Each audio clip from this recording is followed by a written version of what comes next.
Seriously, I know it's not illegal. Please just give me a life. Yeah. End of it and I'll sit down. And that's my word. That's all I've got. My balls in my word. Give me a light and I'll sit down. We're going to have to do things in order though, mate. We're going to need you to sit down first so we can have a chat with you. Right. Take a seat. Give me a light and I'll talk to you. This is the Scarcity Studios YouTube channel. Please don't forget to like, comment, share and subscribe. Richard Basson murdered his girlfriend Carrie Slater in Kings Road in Leicester near Malton Mudbury. In a little village called Long Clawson. He shot her in the head after an argument over a cigarette at 6:45 PM on the 21st of September last year. This week he has been convicted and also sentenced to over 30 years in prison for the brutal murder, which was over something so petty.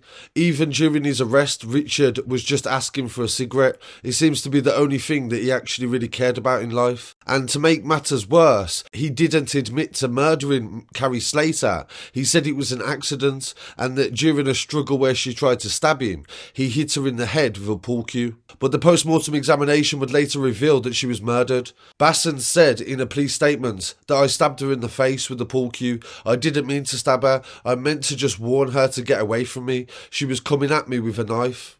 The operator on the phone said, so you stabbed her in the face? And Basson replied, I hit her directly in the centre of the forehead. So Basson not only lied about what he did, but he also thought that he could try and make up and fool post-mortem into believing that she wasn't shot in the head. She'd accidentally been killed with a pool cue. This story highlights gun control in the UK, where handguns are available to a lot of people, but at the same time they are illegal as well. And this coincides with the domestic violence element of this story and the awareness that this should raise. Emergency services attended and found Carrie Slater, who was 37 years old, inside her bedroom with a significant injury to her head. When she was receiving treatment, Basson stayed outside the bungalow and he behaved in an erratic manner and he wasn't cooperating with the police. He even started to say quotes from the Scarface film. And he disclosed that he was responsible for the injuries and he was arrested on suspicion of causing grievous bodily harm with intent. This was later changed to murder. Fair enough, I can't think because if three of you speak, I don't understand that third person. He's a man to me. Yeah, I get that. Anything. Now you've got four. Well, we're just making sure you're okay. If you just take a seat for us, mate, we can have a chat with you. That's all we I want to did do. until I see the other car. I was fine. I know. It gets a bit much, I know, mate. But just take a seat for us and just chat. If you take a seat, we'll back off. Can somebody just curiously, I know it's not illegal. Please just give me a life. Yeah. End of it and I'll sit down. And that's my word. That's all I've got. My balls in my word. Give me a light and I'll sit down. We're going to have to do things in order though, mate. We're going to need you to sit down first so we can have a chat with you. Right. Take a seat. Give me a light and I'll talk to you. I don't have a light on me at the minute, mate. Just I take a just seat. want to see if some BP machines or make sure she's alright. So I had a heart attack in March and saved my life twice. That's why I just can't believe that happened.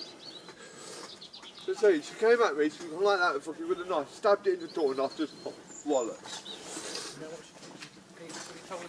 What's your name, mate? What's your name, buddy? Paul Q, it's gone up through the top of the scalp. What's your name, buddy? Rick I'm Basson. Josh.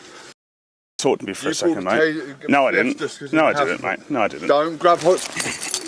No, I'm not fighting, I'm not done with that. Come on, fella.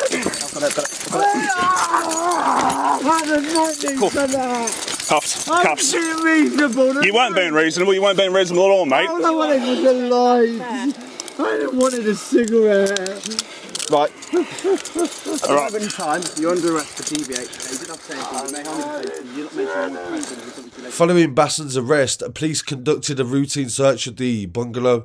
Inside and out, they found a self-loading pistol and 4 rounds of ammunition. 2 of them were live and 2 of them had been used, and they was in the back garden. On arrival to hospital, Ms Slater underwent scans and it became apparent that her injuries were from a gunshot wound. She was put on life support and died 2 days later on the 23rd of September 2023. Richard remained in police custody and he was further arrested on suspicion of murder and he was charged the following day. On the 27th of March at Leicester Crown Court, 45-year-old Basson was convicted of 1 count of murder and he was jailed for a minimum of 32 years. At a previous court hearing, he pleaded guilty to possession of a prohibited firearm and possession of ammunition without a certificate. This afternoon he was sentenced to 6 years in prison for the other offence and 30 months for the latter. He was served these concurrently.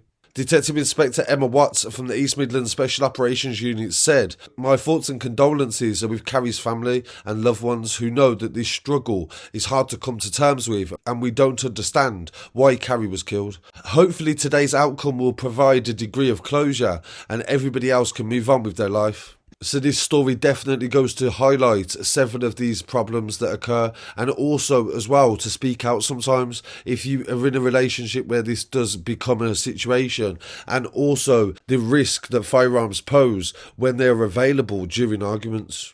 So really appreciate you joining me today, and please pay respects to Carrie in the comments below. And also attached below is a small survey that I've included via Birmingham City University to try to find out your views on mental health defences inside the courtroom. It would only take you less than 5 minutes to complete, and I appreciate everybody that has done it already, and I'll definitely give you feedback on the research that has been done after it has been completed. Please don't forget to follow on social media at Scarcity Studios on Instagram, TikTok, Twitter and Facebook. And I'll be back again very shortly with some more news. Peace.